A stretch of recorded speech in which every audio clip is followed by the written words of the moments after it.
নমস্কার বন্ধুরা, আশা করি সবাই খুব ভালো আছো। আমিও ভালো আছি। শকুন্তলাস ডেলি লাইফে তোমাদেরকে স্বাগত।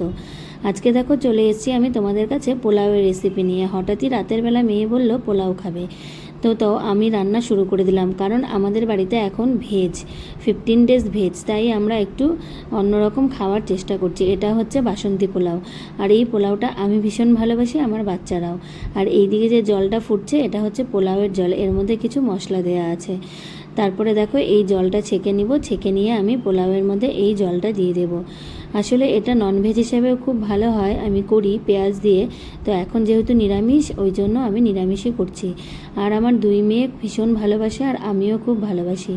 আর সারাদিন কাজ করে, স্কুলের এত কাজকর্ম করে, পরিশ্রম করে তারপরে বাড়িতে এসে আর শরীরে এনার্জি হয় না। কিন্তু কি করব বলো, মেয়ের বায়না তো মানতেই হবে। তাই ফটাফট শুরু করে দিলাম পোলাও রান্না। দেখো পোলাওটা ফুটছে, তো এটা মোটামুটি আর একটু জলটা শুকিয়ে গেলে এটাকে নামিয়ে নেব। আর যেহেতু আমার আজকে খুব পরিশ্রম হয়েছে, কালকে সকালে আমি রাঁধতে পারবো না, তাই কালকে আমার স্কুলে এক্সাম ডিউটি আছে, কালকে রান্নাটা এখনই করে রাখছি। এটা হচ্ছে ছোলার ডাল। ছোলার ডালটা এটা কালকের, আর মেয়ে টিফিনও নিয়ে যাবে। আর এই আলুটা এটা বয়েল করতে দিয়েছি, এটা দিয়ে আলু পটলের সবজি হবে। আর দেখো আমি বাটার মশলা ছাড়া খেতে পারি না, কিন্তু যেহেতু আজকে মাসি টাইম পাইনি, তাই আমাকেই বাটতে হচ্ছে। মোটামুটি সব কাজই পারি। এই মশলাটা আমি ডালের মধ্যে দেবো। এটার মধ্যে আছে জিরে ভাজা আর গরম মশলার বাটা। তো এটা ডালের মধ্যে দিলে ডালটা হয়ে গেলে, তারপরে আমি ডালটা একটু ফুটে গেলে নামিয়ে নেব।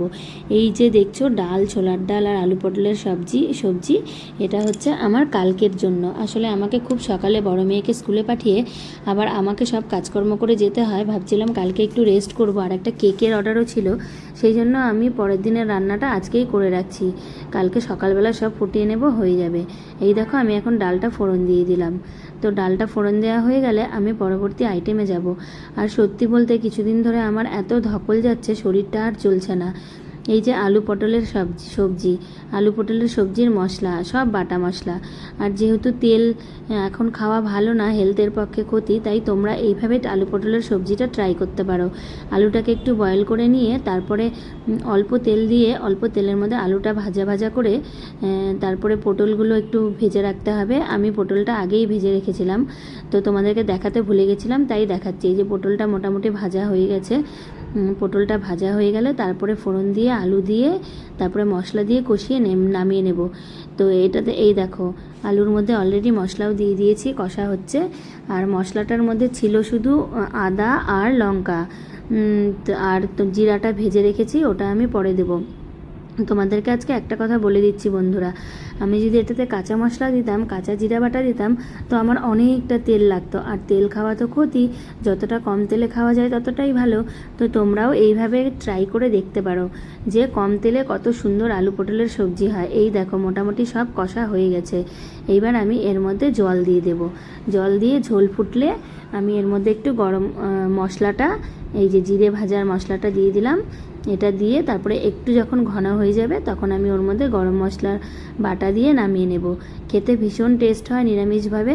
আর তোমরা যদি ঘি খাও তাহলে নামানোর আগে একটু ঘি দিতে পারো। তো আমি তোমাদেরকে এটা দেখালাম, এটার উদ্দেশ্য একটাই, যে কম তেলে এত সুন্দর আলু পটলের সবজি রান্না হয়ে গেল। তো তোমরা এইভাবে ট্রাই করতে পারো। এই দুটো রান্না হচ্ছে আমার কালকের রান্না। আর এই দেখো আমার পোলাওটা রেডি।